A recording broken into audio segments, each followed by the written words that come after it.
मैं पूरा हिंदुस्तान घुमा हूँ, ठीक है। इत्तेफाकन आपके सामने ऐसा आदमी खड़ा जो किसान भी है, एक सिपाही भी है, एक एडवोकेट भी है।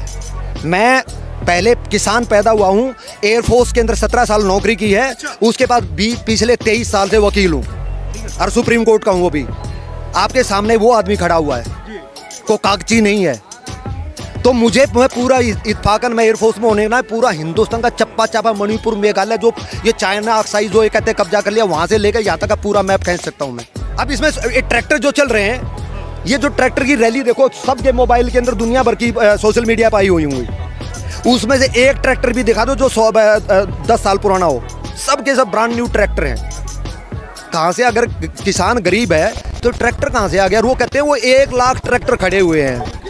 वो ट्रैक्टर जो है अरुण के ऊपर भाई साहब 2-2, 3-3 लाख के तो म्यूजिक सिस्टम लगा रखे। कोई भी मेरा ट्रैक्टर ऐसा नहीं जिसको म्यूजिक सिस्टम नहीं लगा हुआ हो, ठीक है। और उसके फॉर्च्यूनर के पीछे ट्रॉली लगा रखी है। 60 लाख की कार के पीछे वाला ट्रॉली घैंस रहा है उसको बंदे को। इसका मतलब उसके बंदे पास कितने पैसे होंगे, ठीक है। मेरे पास में जो है एक गाड़ी है, उसको मैं 2 बार दिन में साफ करता हूँ, और वो फॉर्च्यूनर के पीछे ट्रॉली डाल रखी उसने। क्या वो किसान है और वो गरीब है? और पंजाब और हरियाणा में अब गरीबी मेरे को समझ में नहीं आ रही। किसी भी घर में जाके देख लो, 2014 के अंदर जिसकी मोटरसाइकिल थी उसमें कार आ गई, छोटी कार थी SUV आ गई। किसी भी हरियाणा पंजाब के किसी भी, मैं गाँव में गाँव मेरा बेस है, मैं मेरे ख्याल में हफ्ते नहीं, तो 2 हफ्ते के अंदर मैं गाँव में जाता हूँ, रह के आता हूँ वहाँ पे। मेरे को मैं रोहतक डिस्ट्रिक्ट से हूँ, मैं हरियाणा किसान, बेसिकली किसान भाई, इसलिए मैं कह रहा हूँ मैं कोई हवा के कागजी किसान नहीं हूँ। मैं कि मैं जो बात कर रहा हूँ मैं ग्राउंड की रियलिटी में बात कर रहा हूँ। पढ़ा हुआ हूँ, लेकिन इसलिए मैंने तीनों कानून पढ़े हुए हैं। तीनों कानून अगर वो बन जाते ना, हिंदुस्तान के किसान को पता नहीं कहाँ पहुँचा देती। उस कानून के अंदर ऐसा था कि कॉरपोरेट या जो भी कंबाइंड वो करते। आज के दिन मेरे पड़ोसी ने गेहूं बो दिया, मेरे पड़ोसी ने सरसों बो दी, उसका इतना बढ़िया फसल होगी, अगले दिन मैंने भी बोल दिया। यहाँ पे लोग जो ना चलन देख के फसल बोते हैं, जबकि अगर वो कॉरपोरेट लार्जर स्केल में होगी तो उसके अंदर ये देखा जाएगा, उनके पास रिसर्च टीम होगी। वो ये देखेगी इजराइल में किस चीज़ की जरूरत है, यूक्रेन में किस चीज़ की जरूरत है, टर्की में किस चीज़ की जरूरत है, USA में किस चीज़ की जरूरत है, UK में किस चीज़ की जरूरत है। वो मार्केटिंग सर्वे करेंगे, वहाँ पे किस चीज़ की जरूरत है वो चीज़ बोएंगे, ठीक है। आज के दिन हरियाणा और किसानों ने दे आर द, एक तरह से मैं देखो, मैं बहुत हार्श वर्ड बोल रहा हूँ, दे आर द क्रिमिनल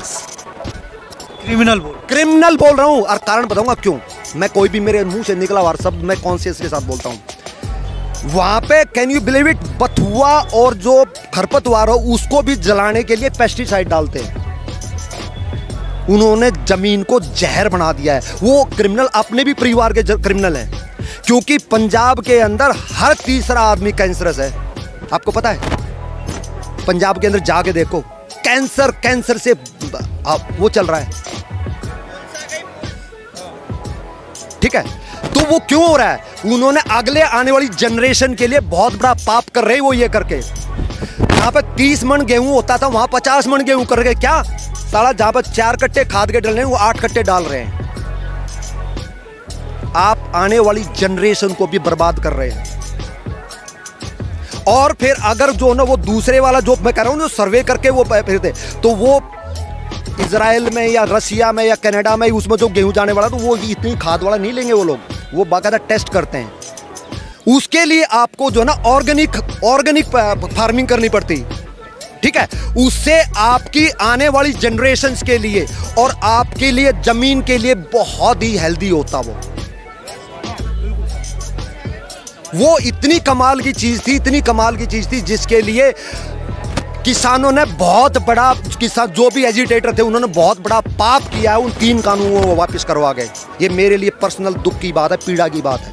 चलिए साहब, आपकी बात सही है। आपने कहा कि MSP में इतना बड़ा पंगा है कि अगर सरकार लागू कर दे इसको, कोई भी सरकार नहीं ला सकती। वो राहुल गांधी ने आज बोला है कि हम MSP गारंटी दे रहे। अब मैं क्या बताऊं, उस प्रभु कहाँ से उसको ज्ञान आता मुझे नहीं पता। वो मेरे को एक बार सामने बता दो कैसे MSP को लागू कर देंगे। लागत उसको उसके बड़े बड़े कपिल सिब्बल रोज बड़े बड़े ज्ञाता है मेरे सामने बैठ के बता दे अब वो एमएसपी को लागू कैसे कर देंगे, गारंटी को कानून में कैसे ला देंगे। बात किसानों की समझ में क्यों नहीं आई? ताऊ देवीलाल ने एक चीज कही थी बहुत बढ़िया, बोलता इनको समझा नहीं सकते, इनको बहका सकते हो। अरे इनको अभी बहकाया हुआ है तो इनको समझा नहीं सकते आप। सरकार ने बहका रखा है। नहीं, जो सरकार नहीं, जो अपोजिशन। अच्छा, ठीक है। और बड़े बड़े जो कुछ मालूम है पंजाब में हरियाणा में एक चौधर पड़ेगी, खास करके जाटों के अंदर एक खुनक होती है, चौधर चमकनी चाहिए, मेरा झंडा ऊपर आना, मेरी पगड़ी सबसे ऊपर रहनी चाहिए, उसके बाद हम बाहर में जाओ जो। ठीक है। उनके पास में इतनी कैपेसिटी, इतना पैसा उनके पास में, वो 100 आदमियों को 10 ट्रैक्टर इकट्ठे करके उन 100 आदमियों को इकट्ठे करके 6 महीने यहाँ पे बॉर्डर बैठा खिला सकते हैं। जो आप क्या सोच रहे थे जो बॉर्डर बैठे सारे किसान थे उसके लिए थे, उसमें मैक्सिमम ऐसे थे, मैं जानता हूँ रोहतक हरियाणा सोनीपत से, रोहतक सोनीपत झज्जर से था, जो गांव के मोस्ट डिफाल्टर लोग थे मेरे गांव से, मैं रोहतक डिस्ट्रिक्ट से हूँ, मोस्ट डिफाल्टर लोग थे वो जो है ना वहाँ पे जो है ना बॉर्डर के ऊपर बैठे हुए थे।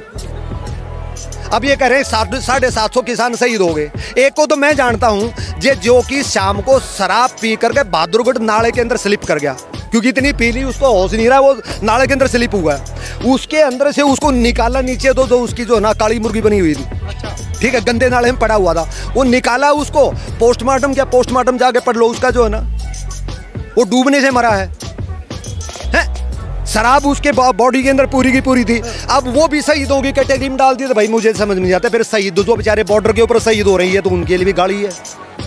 अगर इन लोगों को भी शहीद कहा जाएगा है भाई फौज ने, अरे हिंदुस्तान का जहां से 26 जनवरी को प्रधानमंत्री झंडा फहराता ना, वहां के ऊपर वहां पे जो ना खालिस्तान का झंडा फहरा दिया। लेकिन दिल्ली के होम मिनिस्टर ने, हिंदुस्तान के होम मिनिस्टर ने और हिंदुस्तान के प्रधानमंत्री के सख्त आदेश थे कि किसी भी किसान नाम, क्योंकि चाहे वो किसान हो या ना हो, लेकिन नाम तो किसान का चल रहा है ना, कि उसको डंडा भी नहीं मारना है। तो क्या लग रहा है आपने देखा होगा कि कितनी वो उसकी जो लाल किले के चारों तरफ जो कितनी गहरी 20-20 फुट 25-25 पुरानी डिच है, उसके अंदर सिपाही जो ना पुलिस के फौज इसके जो ना दिल्ली पुलिस के सिपाही बेचारे जंप कर करके अपनी जान बचाई है, लेकिन किसी ने भी उनके ऊपर डंडा नहीं उठाया। और फिर ये कह रहे कि किसान मरवा दिए 750। अपनी आंखों पर विश्वास करो, अपने दिमाग पर विश्वास करो, परमात्मा ने दिया है, किसी गधे पे विश्वास मत करो। क्या लग रहा है कि ये वास्तविक आंदोलन है एक सुनियोजित आंदोलन? ये तो पॉलिटिकल है, मैं बता रहा हूँ ना। सबसे पहले जो पंजाब से चला था ये, उसकी लिस्ट उठा के देख लो, 18 ऑर्गेनाइजेशन चली थी, 17 कम्युनिस्ट। और कम्युनिस्ट आपको हर किसी को पता है वो इस हिंदुस्तान पेड़ा गर्क हो जाए, उनकी रोटी चलती है खूंटा ठोकने से। ठीक है ना, उन्होंने खूंटा ठोकने मजा आता। कितनी फैक्ट्रियां बंद करवा दी इन्होंने, कितने बर्बाद करके उनको, लेकिन बेचारों को गरीबों को उनको पता नहीं रहता, जो मजदूर उनको पता नहीं रहता। ठीक है ना, उसको तो 17 चले थे। एक 18वीं जो ऑर्गेनाइजेशन थी वो थी आड़तियों का प्रधान, जबकि वो तीनों कानून आड़तियों के खिलाफ थे। सोचो 17 कम्युनिस्ट, 18वीं जो है ना पंजाब मंडियों के अध्यक्ष, 18 ऑर्गेनाइजेशन थी, 18 के 18 को ना तो किसानों से कोई लेना देना था और ना ही उससे देश से कोई लेना देना है। ठीक है, और शुरू में जब ये मांगी उस टाइम पे एमएसपी 3 कानून का कोई लेना देना, उस टाइम एमएस की बात चली थी। हमारे हरियाणा में एक चुटकुला कहते हैं, बहुत अमेजिंग है, इससे कंसर्न है। एक दादा और पोता जो मेले में चले गए, पोता रोने लग गया, बोला क्या है, एक छोटी ही मटकी जिसको हमारे हरियाणा में कुलिया बोलते हैं। ठीक है, बोलता ये लूंगा, 5 पैसे की थी, दादा ने जो ना 5 पैसे फटाक से दिलवा दी। अब जैसे ही कुलिया मिली वो फिर रोने लग गया, तो दादा बोला भाई अब क्यों रोया, बोला ये ऊँट लूंगा। अब किसान आदमी, किसान के लिए जो ना पशु जो ना वो होता धन होता है, उन्हें वो भी खरीद दिया भाई, चलो एक फसल बाएंगे उसके बाद फिर बेच देंगे उन्हें। अब जैसे ही ऊँट खरीदा और उसके हाथ में आया वो फिर रोने लग गया, बोलता भाई अब क्यों रोया, बोलता इस ऊँट को इस कुलिया में डाल नहीं तो रोऊंगा। एग्जैक्टली जो 3 कानूनों का जो सिस्टम हुआ था, वो जो इकट्ठे होते यहाँ आते वो उन्होंने कुलियां भी मिल गई, उनको ऊंट भी मिल गया। लास्ट में बोले, आपने देखा होगा ना, जब उन्होंने कह दिया भाई तुम्हारा भी एसडीएम नहीं होने वाला, ठीक है भाई तुम कोर्ट भी सील कोर्ट ले। अगली मीटिंग के अंदर सारे के सारे आपने देखा होगा बोर्ड लेके बैठ गए, चुप भाई आप मीटिंग में आए हो तो वार्तालाप करेंगे ना। आप लोगों ने, मैं इसमें कोई भी चीज झूठ बोलता हूँ अगेंस्ट द फैक्ट बता देना। उन्होंने बोर्ड लगा लिया अपने सामने कि नहीं, लिखा हुआ था तीनों कार्य वापस करें हम, और इसके अलावा कुछ नहीं चाहते, कोई बात नहीं करेंगे।